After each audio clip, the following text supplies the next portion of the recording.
सोनीपत की खरखोदा विधानसभा में आज प्रदेश के मुख्यमंत्री नायब सैनी पहुंचे। यहां पर बीजेपी द्वारा आयोजित विजय संकल्प रैली में प्रदेश के मुख्यमंत्री ने बतौर मुख्य अतिथि शिरकत की और जनसभा को संबोधित किया। इस दौरान मुख्यमंत्री ने जहां लोगों से बीजेपी के प्रत्याशी मोहन लाल बड़ोली के लिए वोट देने की अपील की, तो साथ ही साथ उन्होंने कांग्रेस पार्टी पर भी जमकर निशाना साधा।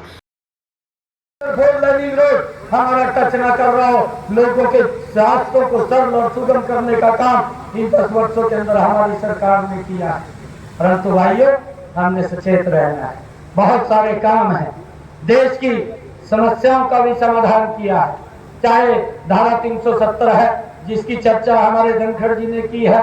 भाइयों, मुझे गर्व है इस बात के ऊपर कि मुझे उस धारा 370 की समाप्ति का बटन दबाने का मौका मिला है। और ये लोग बोलते थे कि अगर नरेंद्र मोदी की 10 पुस्तकें आ जाए तो वो इस धारा 370 को समाप्त नहीं कर सकते। भाइयों, इसके ऊपर कांग्रेस की राजनीति चलती थी, इसके ऊपर पीडीपी की चलती थी और इसके ऊपर फारूक अब्दुल्ला के परिवार की चलती थी। ये 3 परिवार थे, इन परिवारों की राजनीति चलती थी, परंतु इनको किसी लोगों से, जनता से कोई सरोकार नहीं था।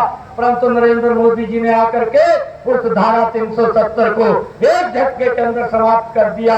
और ये लोग बोलते हैं कि हमारी सरकार आएगी, हम धारा 370 को फिर वापस ले आएंगे। भाइयों, इस बात का ध्यान करना है। मैं तो ये मानता हूं कि ये ऐसे लोग हैं जो लोग इस देश को तोड़ने की बात करते हैं और राहुल गांधी उनके बीच में जाकर के समर्थन देने की बात करते हैं। भाइयों, कैसे इनके हाथों में इस देश की बागडोर को कोई सौंप सकता है? पूरा देश देख रहा है, इनके क्रियाकलापों को देख रहा है।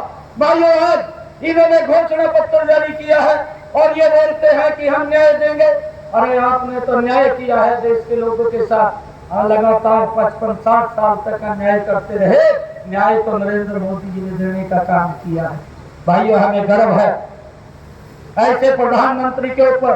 हमने सबने देखा है कि बॉर्डर के ऊपर जो हमारा भाई खरखोदा के जागृति स्थल पर आयोजित जनसभा में मुख्यमंत्री ने जमकर कांग्रेस पार्टी को आड़े हाथों लिया और कहा कि कांग्रेस पार्टी ने 55 सालों में भी देश के विकास के लिए वो काम नहीं किए जो कि भारतीय जनता पार्टी ने सिर्फ 10 साल के शासनकाल में करके दिखाए हैं। उन्होंने कहा कि कांग्रेस पार्टी घोटालों की सरकार रही है और उनके समय में बड़े बड़े घोटाले हुए हैं। सुनिए मुख्यमंत्री ने जनसभा में और क्या कहा। कॉमनवेल्थ घोटाला हुआ है, हमारी सरकार के अंदर 2G का घोटाला हुआ है। और भाइयों, हमारी सरकार ने आकाश में घोटाला किया है, पाताल में घोटाला किया है और इस धरातल के ऊपर भी कांग्रेस ने घोटाला किया है। ये तो इनके नजर आते हैं, परंतु काम दिखाई नहीं देता। इन 10 वर्षों के अंदर अगर हम देखते हैं, एक मजबूत भारत, एक सशक्त भारत भाइयों नरेंद्र मोदी जी ने 10 वर्षों के अंदर देने का काम किया है। मैं जब देखता हूँ